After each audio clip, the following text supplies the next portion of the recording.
I got it. Start pulling it in. After a very short stay in Steni Vala, we headed across the strait to the island of Peristera. Peristera. I don't know how to say it. I'm not Greek. Anytime I try to say any Greek words, I get corrected on my accent. So Peristera. I'll say it like an American.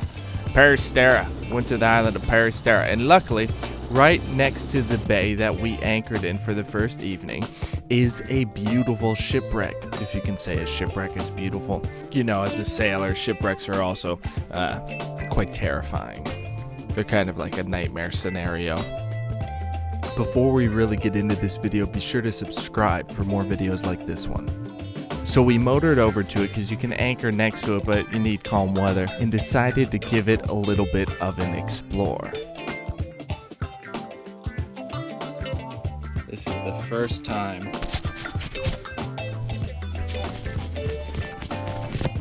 flying the FPV drone off of the boat. And one of the things that makes flying FPV so difficult off of the boat is that since the boat drifts, my person ends up facing in different directions, which adds a little bit to the disorientation of flying the drone, as well as sometimes it can affect the video footage because my antenna may not be pointed in the correct direction.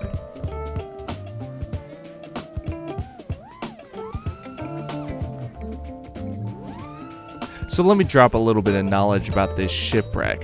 I don't have a whole lot of knowledge on it, but the shipwreck's name is Alanisos, which is the name of the island that I just came from. And the reason that it is named Alanisos is because that this ship, I guess it's actually a barge. It doesn't look like a barge, but that's what the article said. It could be a mistranslation from the Greek. But this ship used to deliver supplies to the island of Alanisos. Couldn't find any solid information as to why it sunk, but most likely what happened is it anchored over here in a storm, and then somehow during the storm it became shipwrecked. And then on the other side of it, the side in between the ship and the island, there's another sunken boat, and that boat is a wooden fishing boat. And again, not a whole lot of information as to why it actually sunk, so most likely it was rafted up and some storms happened and it sunk the boat. There are other options, but really we don't know. Hey! Whew. Bravo, that was perfect. So we decided to head over and check out the shipwreck because, I mean, of course, I love abandoned things and seeing what's in them.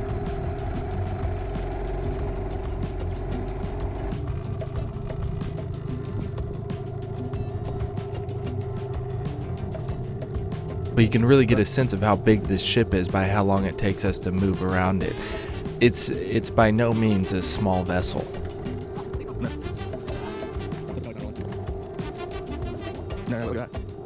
Now this shipwreck has been sitting here for quite a long time, rusty, crusty, and beaten by the sea. But don't let your skin be like that. Your skin doesn't have to be crusty. Get some Captain Salve. It's 100% natural, built for the wind, salt, sun, and skin that lives outside. So don't be a crusty mess. Get some Captain Salve. Link is in the description, or go to captainsalve.com. And here, this looks like a cabin that was flooded and sunk.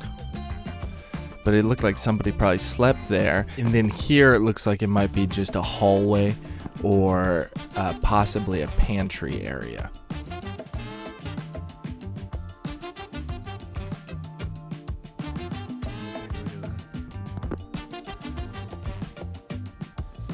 I gotta be honest, I wasn't super prepared for this shipwreck. I probably should have gloves on, but I don't. And that's why I gotta be very careful moving around this boat. This area, I'm not quite sure what it is. It might have been a cabin, but with that piece of ceiling blocking the way, it's really hard to tell what it is. As we're making our way around this ship, be sure to, if you haven't yet, to subscribe. And what do you guys think about shipwrecks? Leave a comment now. What do you think about this shipwreck? Do you like it, or have you ever seen a shipwreck? Have you ever been to one? And do you want to see more shipwrecks on this channel? What's amazing is how quickly the sea begins to break down everything around this ship and how quickly it'll return it back to the sea. You can see that this fishing ship is wooden. Over time, this ship will basically just get dissolved by the ocean. The ocean will eat it and turn it back into minerals and nutrients for other parts of the sea. Now, there are some bad things in there, plastics and pollutants and whatnot, but the steel itself is almost like a type of nutrient for the water.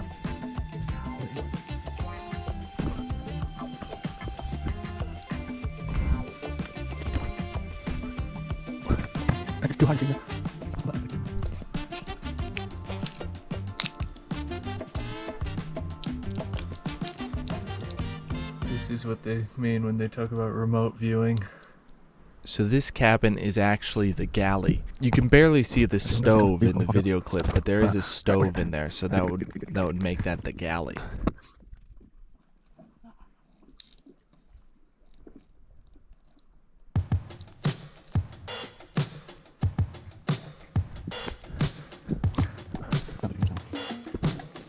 Pretty cool.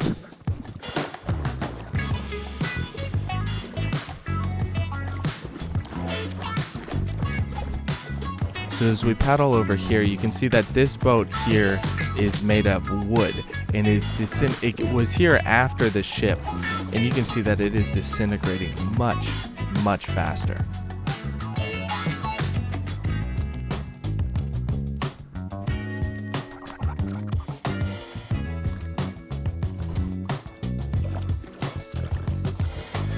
And like I said, this was some fishing boat, and whose it was or why it sunk is information that I can't find.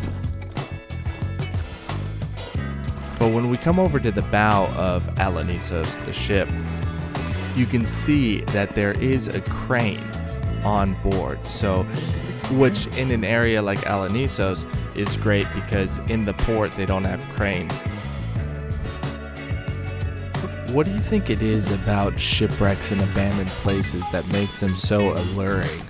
I've thought about this a lot because I've explored a lot of abandoned places, and it's something I still can't quite figure out. Why are they so enticing? Is it just because we're so curious that we need to know what happened?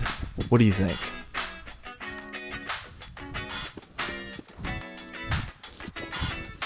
Because I wasn't wearing gloves, you can see that it's quite difficult for me to actually maneuver this ship. That was a big mistake on my part. Had I worn gloves, I would have no issues just grabbing the hull because I wouldn't be worried about cutting my fingers on the rust paint. And these that look like ropes, those are actually steel cable.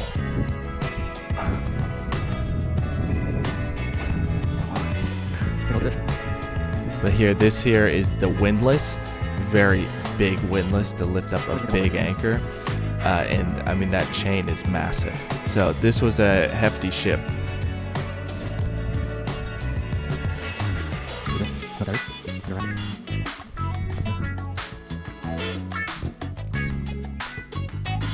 But there you can see that would have been most likely the cargo hold. And then you've got the crane, which I think it's amazing to be able to see and kind of see some of the gears on the base of it.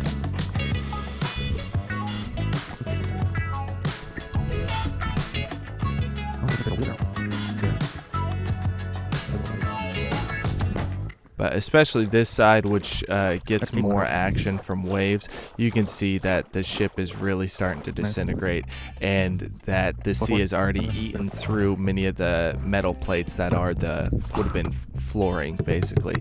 And the steps right there, the platform looks sturdy enough to stand on, but the steps did not look very well connected, so I did not decide to board the vessel, and then this railing was like couldn't come off if I tried to pull on it too hard. Boarding and trying to sneak around was just not going to happen. But this here looks like it might have been the engine bay, or at least something mechanical, some mechanical bay. Jackson, who many of you know and who has spent time on the boat with me, and Jackson Films for Floor, he told me that he recognized this shipwreck from his time in the Mediterranean on a different sailboat back when he was younger in 2015. And he said that at that time they were able to climb up the crow's nest and then jump off into the sea. So that probably would have been 8 years ago. I definitely wouldn't trust it to climb up it now. And if that's the case, that it was that much more sturdy back when he was here, that is a testament to how quick the sea can reclaim anything and start to dissolve a ship. That should be in neutral.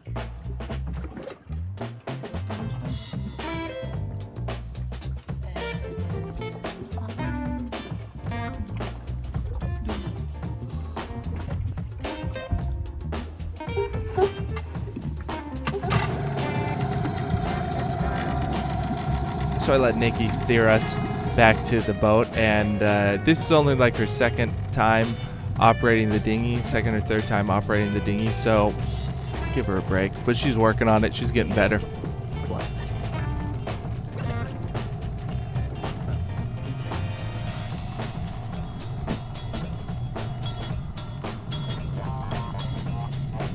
And with that said, thank you for watching. I hope you enjoyed today's episode. If you did, then leave a comment about what was your favorite part, or leave a comment about anything. And like the video, and be sure to pick yourself up some Captain Salve. Not only is it better than anything you can find on the shelves, it also supports this channel. It's developed by me, 100% natural, get it. Everybody that's tried it so far has great things to say about it. You know I'm biased, but try it for yourself and let me know. Thank you for watching. Big love. Have a great week.